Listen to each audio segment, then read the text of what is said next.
மொழி சிதைந்து அழிந்தால் அந்த இனம் அடையாளம் தெரியாமல் அழிந்து போகும். ஒரு நாட்டை அழிக்க வேண்டுமா, முதலில் அதற்கு யானைப்படை, குதிரைப்படை, பீரங்கி படை தேவையில்லை.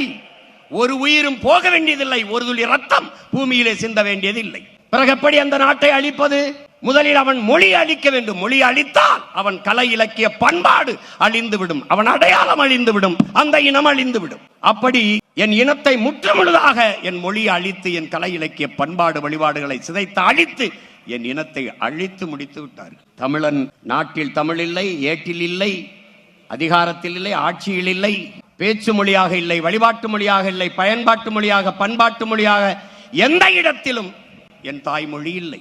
தமிழ் பயிற்று மொழியாக இருந்தது, பிறகு அது பாடமொழியாக மாறியது, பிறகு அது விருப்ப மொழியாக மாறியது. எந்த தமிழனும் விரும்பவில்லை. என் தாய்மொழி கண்ணு முன்னாடி சிதைந்து அழிந்து போனது. மணக்க வரும் தென்றலிலே குளிராயில்லை, தோப்பில் நிழலாயில்லை, தனிப்பரிதாம் துன்பம் இது தமிழகத்தின் தமிழ் தெருவில் தமிழ்தான் இல்லை என்று வருந்தி பாடினான் நம் புரட்சி பாவலர். எங்கே இருக்கிறது? ஸ்ட்ரீட் இருக்கிறது, தெரு இல்லை, நிலச்சாலை இல்லை, அவென்யூ இருக்கிறது, விரிவு இல்லை, பிரிவு இல்லை, செக்டர், எக்ஸ்டென்ஷன்.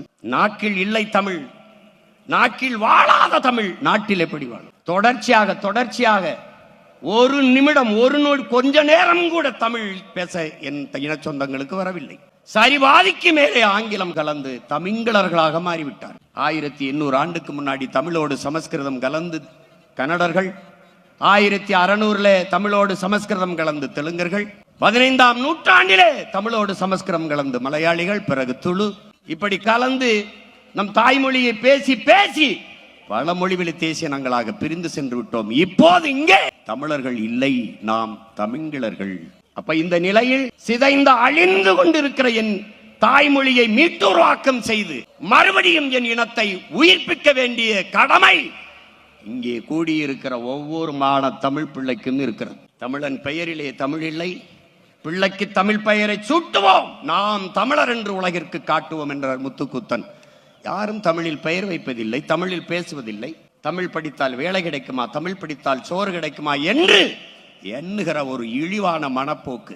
தேவாரம், திருவாசகம், திருப்புகழ், திருமுருகாற்றுப்படைத்த தெய்வ தமிழ் செத்து போனது. அகநானூரும் புறநானூரும் தந்த என் அன்னை தமிழ் அழிந்து போனது. நக்கீரா, உன் தமிழோடு சற்று விளையாடவே நான் வந்தேன் என்ற என் சிவனின் தமிழ் செத்து போனது. அவையே உன் தமிழள்ளி பருகவே நான் வந்தேன் என்ற என் முருகப் பெருமானின் தமிழ் முடிந்து போனது. என்னரும் தம்பி தங்கைகளே, மிகப்பெரிய பொறுப்பையும் கடமையும் சுமந்து நிற்கிற பிள்ளைகள் நீங்கள்.